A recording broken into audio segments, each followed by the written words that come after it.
live. Hello, and welcome to Debut Spotlight. I'm Rachel Barenbaum, author of the forthcoming novel Atomic Anna, and I'm super excited for my guest today. His name is Sequoia Nagamatsu, and his amazing debut, there it is, we both have it, How High We Go in the Dark, just dropped. It is so good. It's being reviewed everywhere. All kinds of people have things to say about it, and today we're going to hear what Sequoia has to say about it. I can't wait. So before we hear from him, let me just introduce him quickly. Hello, Sequoia. Hello. Reading from his bio, it says, Sequoia Nagamatsu is a Japanese-American writer and the managing editor of Psychopomp magazine. Originally from Hawaii and the San Francisco Bay Area, he holds an MFA in creative writing from Southern Illinois University. He's the author of the award-winning short story collection, Where We Go When All We Were Is Gone. And his work has appeared in such publications as Conjunctions, The Southern Review, Ziziva, Fairy Tale Review, and Tin House, among others. He currently lives in Minnesota with his wife, their cat, and a robot dog named Calvino. Yes, I will ask him about Calvino.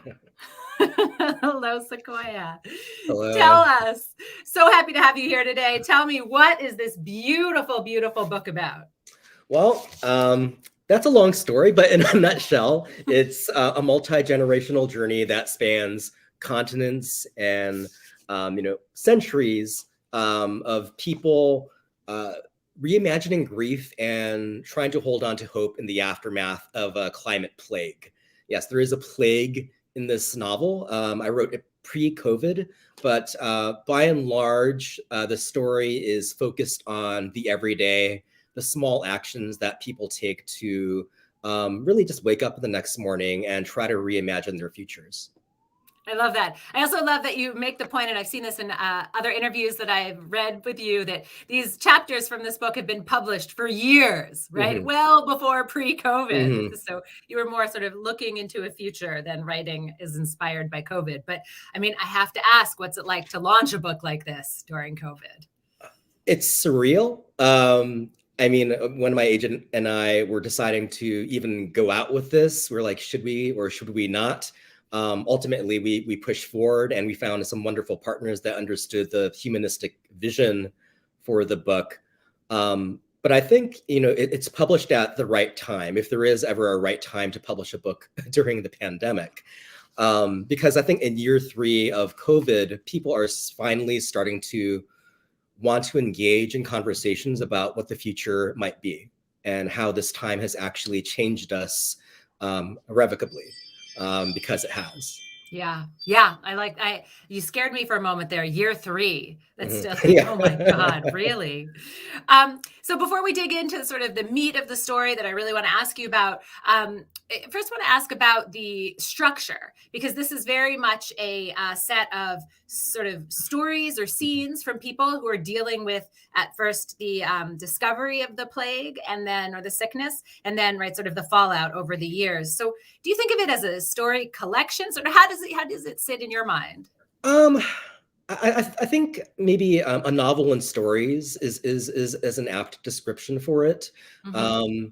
I think if you're calling it a story collection, people are apt to maybe skip around or sort of like see each chapter as standalone pieces. And while you might be able to look at, a certain chapter as having a certain, being able to give you some kind of joy or fulfillment, there is a larger narrative. There are characters that are related to each other, that connect.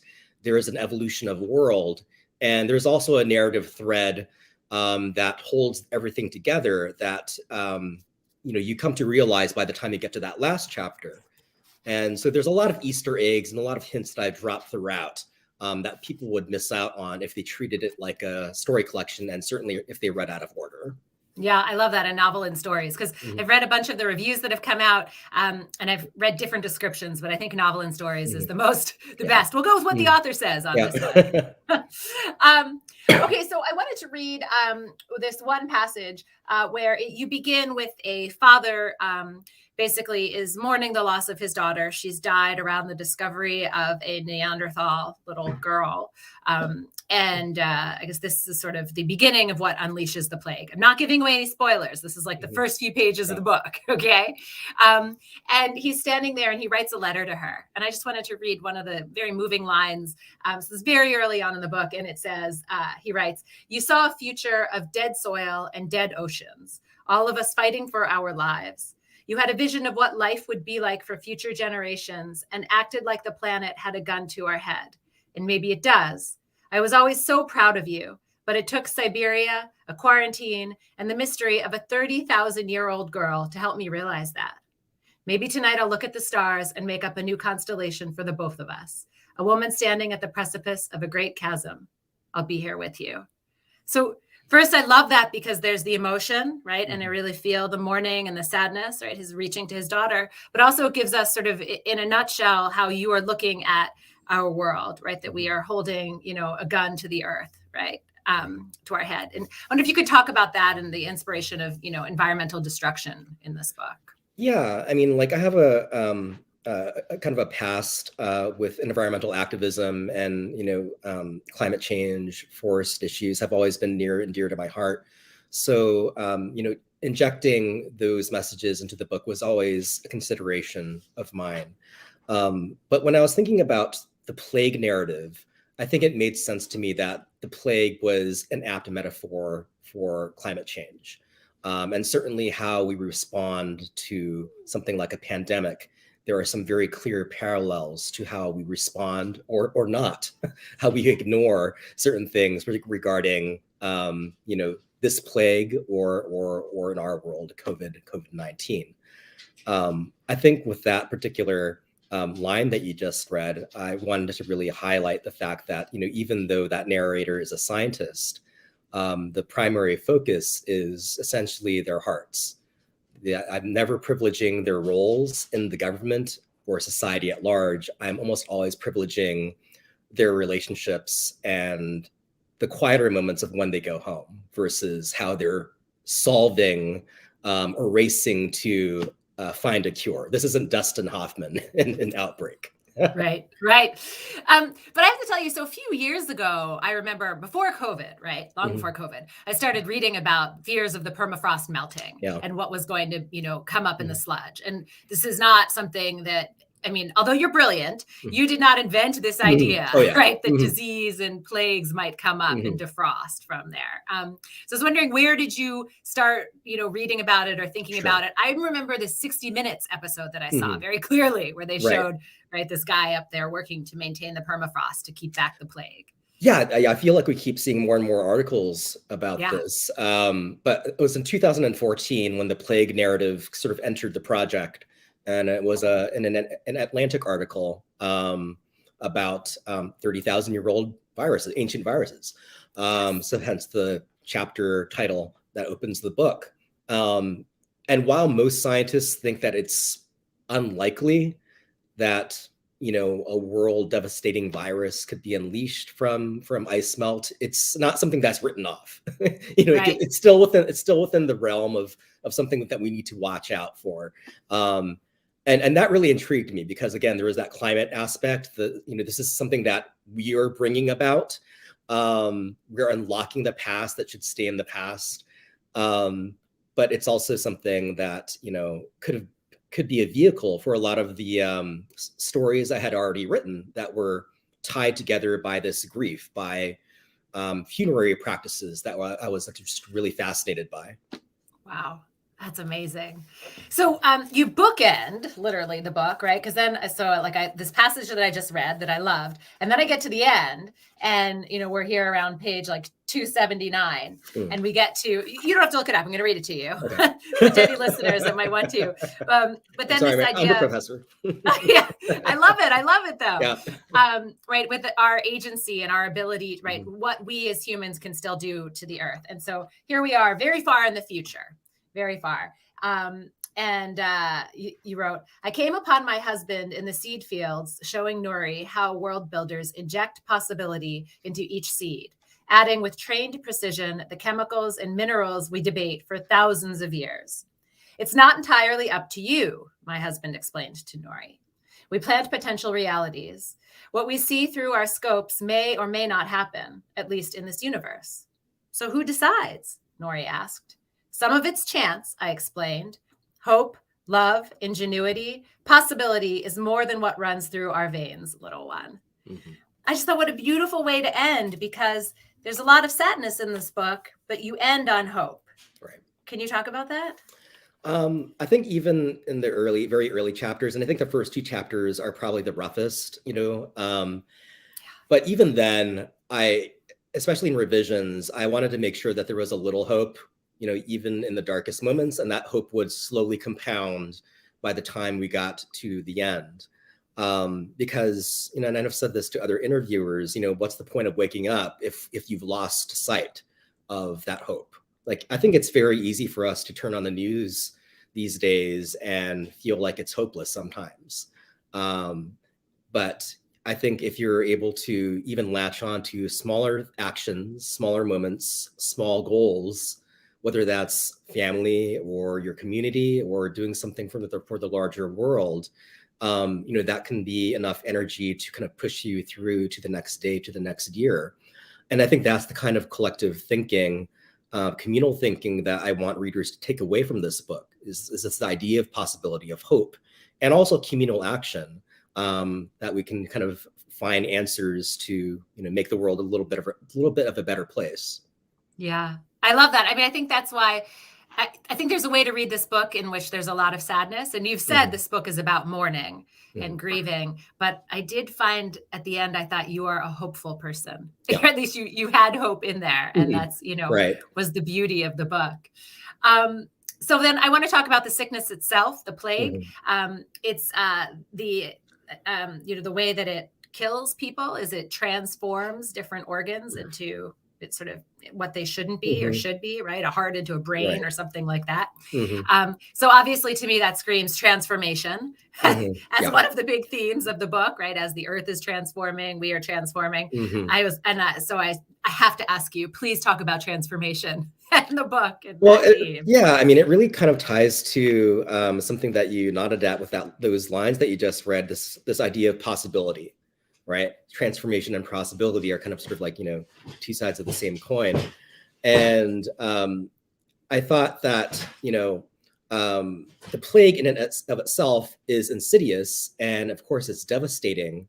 But the virus isn't trying to kill people. It's essentially seeking possibility. It's seeking changes. And that's something that I tried to kind of, carry forward in terms of humanity's response to a virus like this, where the possibility, in our responses to something so devastating, we have agency over that. We have agency to respond in ways that could be very transformative for our individual lives, for our society, or we could respond in ways that are, basically keeping the status quo. And I'm of course talking about the novel, but I'm also talking about our reality as well.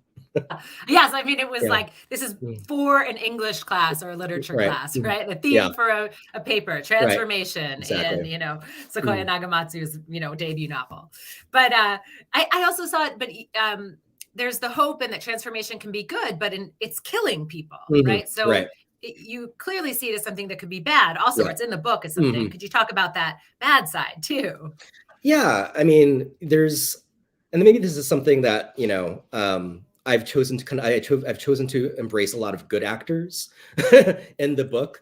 I think there are, if anything's fictional, it's somewhat devoid of a lot of bad actors. I think there's some conspiracy theorists, and we'll see some of that in the book. But the bad actors, the kind of the negative effects of the plague, I wanted to sort of just nod at the fact that, it is killing people. That's something that is devastating to the world in the book. But we don't want to dwell in the darkness. In terms of our responses, we need to allow ourselves to cry. We need to allow ourselves to grieve and create spaces for that grief. And we often don't do that in our world. But there comes a point where we need to acknowledge that we need to move forward into the light. We need to put down whatever support system that we have that's enabling us to stay in the dark, whether that's a virtual reality headset or a robot dog or whatever piece of technology that's helped us up to a point, but is still holding us back. Yeah. So I want to dig back into, I think you're touching on this theme, but I want to really, go into it. This question of mourning. And you've said this is a book about mourning. So please talk to me about that. How do you see that? Yeah. I mean, the early seeds of the book, it really began, I think, with my own grief and kind of coming to terms with losses of my grandfather. And there's just a lot of, I think, certainly loss there, but also guilt just in terms of not being there in the way that I should have. And I realized that, both in my experiences and with other people, death isn't something that we talk about. It's a very uncomfortable subject, and it's a subject that has become very commercialized. You cry, and then you plan a funeral, and then you worry about money. And there's not a lot of space in 20th, 21st century to actually honor the dead in the way that they probably should be, and to actually have a dialogue with our memories about that person. And so in the book, I explored different ways that corporations were both exploiting this mass death because of the plague, because they wanted to fill their pockets, but at the same time, they were providing a necessary service in terms of reimagining this grief and mourning and providing a space for people to actually say goodbye in a world where our traditional forms of grief were no longer possible because of quarantine, because of hospital overloads, because of morgue overloads, and so on and so forth. And we saw that to some degree with COVID. People have not been able to kind of go into hospitals and hold their loved ones' hands. There have been iPad goodbyes. But even when my father passed away like about a year and a half ago, like one of my first reactions was to tweet about it. And I found that to be a very cathartic experience, this kind of community of mourning with near perfect strangers on the internet. Yeah. Amazing. And I feel like you just handed me the perfect segue into talking about City of Laughter, right? Which is a story in which, why don't you sum it up for me, please? Well, so at this point, the plague has reached the mainland United States, and it's infected children first, and hospitals have been overloaded. And as a response to this, the government, in concert with some corporations, have created this theme park to, I guess, as a gentle alternative, if you want to call it that, for families to spend a final day of joy and laughter with their children. And the final ride is a roller coaster. It's an actual thought experiment from an architect that is, it's essentially a series of loops that induces euphoria and unconsciousness, and ultimately euthanizes you. And so the story follows one of the employees of this park as he forms a bond with one of the children. Yeah. I mean, that story is so sad, right? It is heartbreaking. You're talking about euthanizing children, giving them a gentle death. That the parents can be there and, see their children off. And yet at the same time, this employee is wearing this giant mouse costume, right? And talking about sweating inside. And there's the absurdity of modernity, built into this story. And I couldn't help but wonder if this was also a commentary on the absurdity of, the presence of Twitter, for example, in our life, or the technology, right? Or us not being able to face grief head on, and instead, making a city of laughter as a way in. I mean, some of it is kind of like not an absurdity, but the fact that the absurdity is sometimes necessary, like what we might sort of see as absurd or, maybe a little dark is actually something that's kind of comforting. Yes. And I think that really just sort of like goes to show like how much we've changed culturally because of something like social media. Our behavior is just mind-boggling to somebody. Let's say if we're talking to ourselves from the 80s and we told them that, oh yeah, I told thousands of people that my father died, and it was really helpful. It's just such a relatively new phenomenon that I think we still need to actually articulate. I love that answer, because here you go again with the hope, right? Yeah. Injecting hope into modernity and where the world is today. So, and that is what I think is in the story in the end too, right? That there is, in this horrible plague, there are good ways to die, right? If that is possible. So, yeah. All right. So I want to move on to a different story. It was called, I believe it's called Pig Son.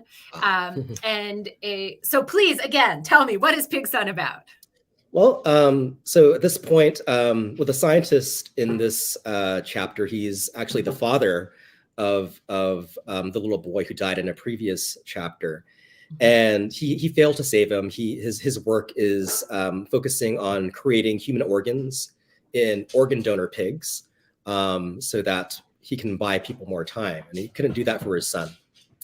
The pigs are genetically modified, and one particular pig develops the capacity for human speech, at least via telepathy. And the scientists— I just love that you said that with a straight face. Yeah. Let me just tell you, this is why I wanted you to tell me what the story is about. Yes. Well, it's become normalized, it's yes. In my mind, it's just it's notorious PIG is part of the family, right? And yes. That is the best name ever. Right, wait, can you say it again, please, just so all of our listeners hear? The name of the pig is notorious PIG. Yeah. Amazing. Right. Yeah. And this pig forms a bond, and vice versa. The scientist forms a bond with this pig, and this pig kind of becomes a bridge for this narrator to find some closure, I think, over the loss of his son. And the pig ultimately does, kind of sacrifice himself and acknowledges the state of the world. Not just to be, not to help the world at large, but I think the pig makes the sacrifice ultimately because he loves the people that have cared about him. He does it for his family. But he loves the people that have cared about him, and yet he was made as an experiment, right? And people want to kill him. Right. For his. So can you talk about that duality there? Yeah, I mean, like, certainly when I thought about this chapter, animal rights was kind of like at the forefront of my mind. How we exploit non-human beings on our planet to forward innovation, or just to exploit them for no good reason whatsoever. And so I thought about what would happen to what's kind of the moral question if these animals could speak, and what would that relationship look like, between a scientist and his subject. And so, yes, ultimately, these pigs are killed, and in order to sort of save humanity, or at least buy them more time, most of the pigs don't get a say in that or a choice in that. This pig does. Ultimately, sort of chooses, to help out, in part because there's this weird connection between the pig and the scientist's dead son. It's like, I want to do this for Fitch. I want to do this for your dead son. And I think part of the impetus, part of the origins of this particular chapter, I think, came from I Never Let Me Go, I think was a narrative that was not too far from my mind when I thought about this. Yes, I'm so glad you said that, because I was totally thinking about that book as I was reading it. But at the same time, right, the scientist is finding comfort with a pig, not a human, right? Not his ex-wife, not right. He's with the pig. Can you talk about that? Well, I think it's valuable for readers to recognize humanity in the non-human, and because I think we often talk about humanity, defining humanity as having certain qualities that really aren't exclusive to our species. Yes. We know this. Scientists have studied this behavior. We know that dolphins, we know that pigs, we know these other animals have capacity for particular emotions and community and even language. And yet. So I thought that was important to kind of have that message in this chapter. There is already a non-human, an extraterrestrial alien presence in the novel that is in some ways the most human being in the book, because we have this this character that's existed for billions of years, is immortal, and is kind of practicing humanity, practicing being human over the years. So what could be more human than that? You're failing upward. And but I'm so glad that you really have this animal view in here, because so I have a very strong vegan teenager in my house who reminds us all the time that if you ask children, they value animals in their house as much as they value any of the humans in their house. And as we get older, we tend to forget the value, that you can find companionship and comfort and everything you can, with a human that you can with an animal, even if the animal, and so the pig was very human in many ways, very Animal Farm or other, well, except not in that sense, but yes. So I really loved that part. I feel like animal lovers will also love your book. Okay, so we're getting towards the end. I didn't even get to ask you about Calvino yet. So we were sharing our love of Italo Calvino before we started, but I've got to go forward to my last two questions because all of my listeners absolutely love to hear about this from debut authors. So what was the hardest part about getting this book published? I think, I initially started this book was really, I think, the trajectory of writing it is as long as the trajectory of me being a writer. It took me a very long time to realize this in this particular form. And so I think, if writers are kind of in the trenches feeling despair, which I think we all feel sometimes, I just remind them that it was a very long road to write this book. And there were times where I felt like, I'm not sure what this is going to be. I'm not sure what shape this should take. I'm not sure if this will ever get published. But I kept with it because I ultimately believed in the project, and it evolved over time. It evolved as I came across new books that gave me more tools. It evolved as I got my agent and we had dialogues about what this could be or should be. It evolved as I came across an article about a plague, as I bought a robot dog, so on and so forth. And so I think writing this book has really taught me that, writing a novel or writing something as expansive as this, you just really have to allow yourself to explore and let your characters and let your world, take you where the book needs to be. Can you quantify long time? How long? About over 10 years. Over 10 years. Wow. And you stuck with it. So was there any point where it was just, where you're like, what was the hardest moment where you thought, I don't know what I'm going to do? I mean, as far as the writing, I think I did keep with it, because I think what helped me is that because it is a novel and stories, I sat down to work on particular people that I cared about. And I was able to kind of think about it in more concrete, specific, finite terms. But I also suggest this to my students who are working on more traditional novels, is that you don't want to sit down and say that you're working on a novel, because that'll create a writer's block for you. Sit down and write a scene, sit down and write a chapter, but don't ever sit down at a desk and tell yourself you're writing a novel. I love that. Well, that was my next question for you, is what kind of advice do you have for new writers? And I feel like that is brilliant. Novels come together scene by scene by scene, not as a novel.